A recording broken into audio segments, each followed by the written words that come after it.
Hi guys, tuturuan ko naman kayo kung paano gawin tong Spider-Man na ginawa ko. So, una, punta kayo sa may create new, and then click nitong bahala kayo kung anong gusto nyo i-click.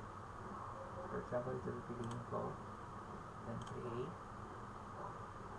Tapos, pupunta kayo sa my files, then pipili kayo ng pictures. Ito yung pipiliin ko, yan ulit, tapos drag nyo yung ganyan, yan na siya, and then okay na ako dyan. So check natin to. Ngayon punta naman kayo dito sa text. Ito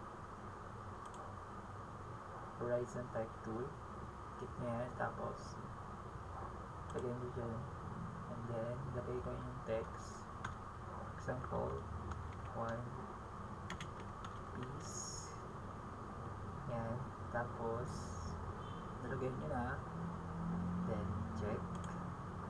Ang gawin nyo is para mapalagay yung text nya, control T as in tiger, ganun, then palakayan nyo siyang ganyan, yan, ganyan, okay na ako dyan, then check.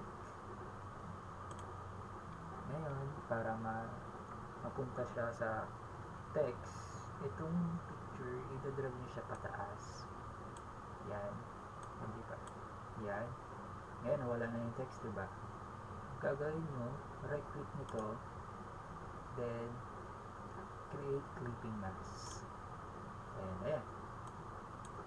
Ayan na siya. Then, control T. Ayan.